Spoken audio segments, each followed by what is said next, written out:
What if 130 books, containing the accumulated wisdom of centuries, were deliberately set ablaze in a single, catastrophic act of cultural erasure? What knowledge died in those flames? What innovations, what philosophies, what healing arts vanished forever into ash and smoke? This isn't a hypothetical question. It actually happened in 5th century Ireland, when St. Patrick's missionaries encountered the ancient Druids, the keeper scholars of Celtic wisdom. Today, we're diving into one of history's most fascinating and tragic collisions between two powerful systems of belief, the mystical world of the Irish Druids and the rising tide of Christianity. What began as a meeting of minds became a battle for souls, and the consequences of that clash still echo through the centuries. To understand what was lost, we first need to understand what the Druids had built.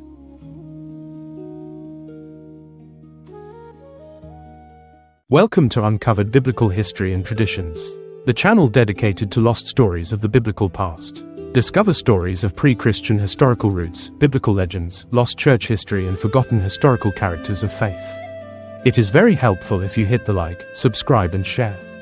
Help build my channel, and let's take a look together into these uncovered forgotten tales. Picture Ireland in the centuries before Christianity, a land where knowledge wasn't just valued, it was sacred. The Druids weren't merely priests or religious figures. They were the architects of an entire civilization's intellectual life, combining the roles of philosopher, scientist, lawyer, historian, and spiritual guide all in one. Writing in 1720, the scholar John Toland made a remarkable observation. He stated that the Irish possessed incomparably more ancient materials for their history than the English, the French, or any other European nation whose manuscripts he had examined. And Toland wasn't some provincial scholar with limited exposure, he had studied documents across the continent. Yet he found that nothing compared to the depth and antiquity of Irish records. The Irish, he noted, had been almost superstitiously careful about preserving their books and parchments, even those that had become partially unintelligible with age. But here's the tragedy within Toland's observation, that very over-carefulness sometimes led to loss. Abundance of documents perished underground, hidden by people who lacked the skill to preserve them properly. They were so desperate to protect their precious texts that they buried them in the earth, only to have moisture and time do what they feared human hands might do. What made these documents so valuable? The most important pieces, both in verse and prose, had been written by the Druids themselves. These weren't simple religious texts. They contained the rites and formularies of Druidic practice, their understanding of divinity and philosophy, and the two grand doctrines, the eternity and incorruptibility of the universe. Imagine a worldview that saw the cosmos not as a temporary creation but as an eternal, indestructible reality. This was revolutionary thinking, sophisticated philosophy that placed the Druids among the great thinkers of the ancient world. The Druids also created Ireland's legal system. Their laws were called celestial judgments, a name that reveals how they saw jurisprudence not as human invention but as divine principle. For generations, these laws existed only in traditionary poems, memorized and passed down according to Druidic custom. It wasn't until 48 AD that King Conor MacNessa of Ulster commanded these oral traditions be committed to writing. Think about that, a legal system so sophisticated it governed a complex society, yet maintained purely through the power of memory and poetry.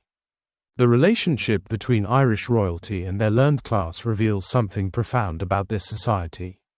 Three kings, in particular, stand out as champions of knowledge. First came King Achius in 1383 BC, that's over 3,000 years ago, who earned the title, the Doctor of Ireland. He didn't just patronize learning, he institutionalized it. At Tara, the ancient ceremonial center of Irish power, he built an academy called the Court of the Learned. But Achius went further. He ordained that every principal family should have hereditary antiquaries, professional historians, and record keepers.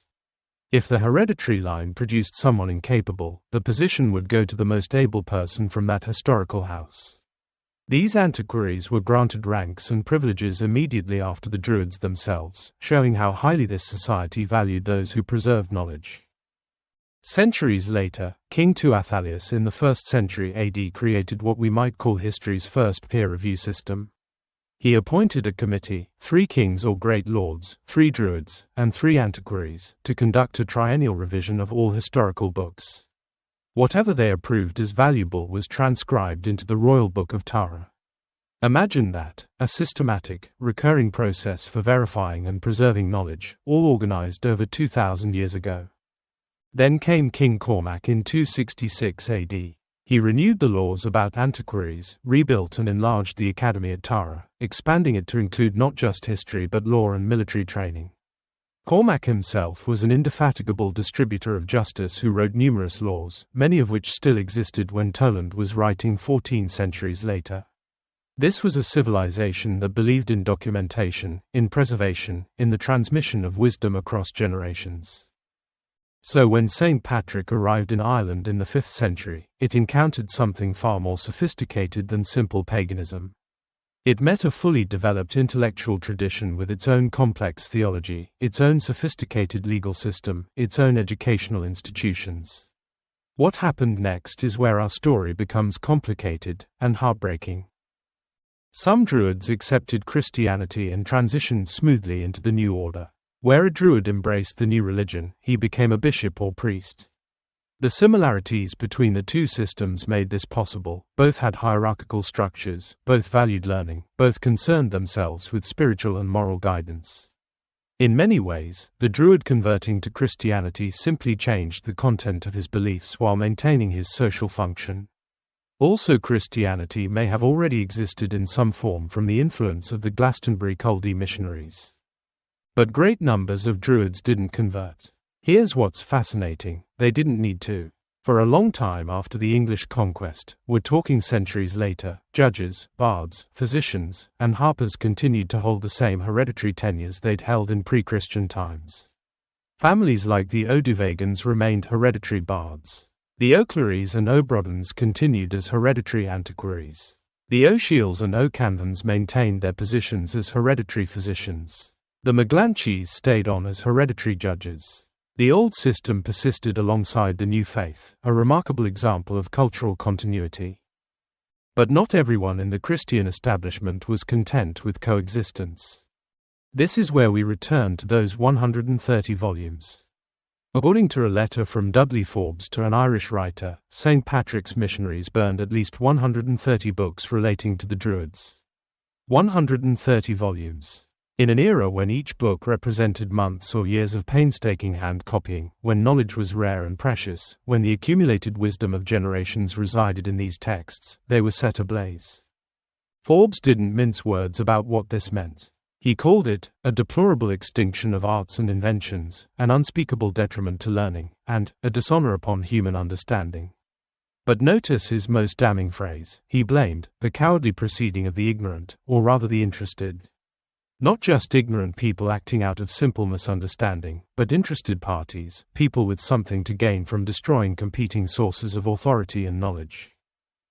What was in those books?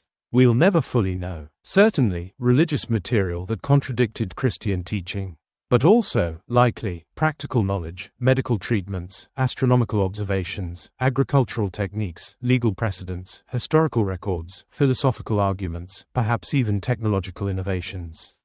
When you burn books, you don't just destroy ideas you disagree with. You destroy everything they contain, the irreplaceable alongside the objectionable. This pattern of Christian suppression of Druidic knowledge wasn't unique to Ireland, but the Irish experience is particularly well documented. And here's the cruel irony: Christianity itself was a religion of the book, a faith that valued scripture and learning. Yet in its zeal to establish itself, it destroyed the books of those who came before. The story has an interesting coda, one that brings us forward to the 19th century. Thomas More, the celebrated Irish poet, was commissioned to write a history of Ireland. Initially, More spoke dismissively about the value of ancient Irish manuscripts. He seems to have assumed they were primitive, unreliable, perhaps even fabricated. Then in 1839, More visited the Royal Irish Academy with Dr. Petrie. He was shown a collection of ancient books relevant to historical research. After briefly examining these massive tomes, More turned to his companion and said something remarkable: "Petrie, these huge tomes could not have been written by fools or for any foolish purpose. I never knew anything about them before, and I had no right to have undertaken the history of Ireland." It was a moment of devastating self-awareness. Here was a man celebrated for his Irish identity, commissioned to write his nation's history, suddenly confronted with the depth of his own ignorance. From that day forward, More reportedly lost all enthusiasm for his project. He completed the remaining volume only because his publishers pressured him to finish what he'd started. More's experience reveals something important about historical memory. By the 19th century, even educated Irish people had lost touch with the sophistication of their own ancient culture. The centuries of colonial rule, the suppression of native learning, the elevation of English over Irish, all of it had severed the connection between modern Ireland and its Druidic past. When More finally saw the actual manuscripts, the physical evidence of that lost civilization, he realized how much had been forgotten.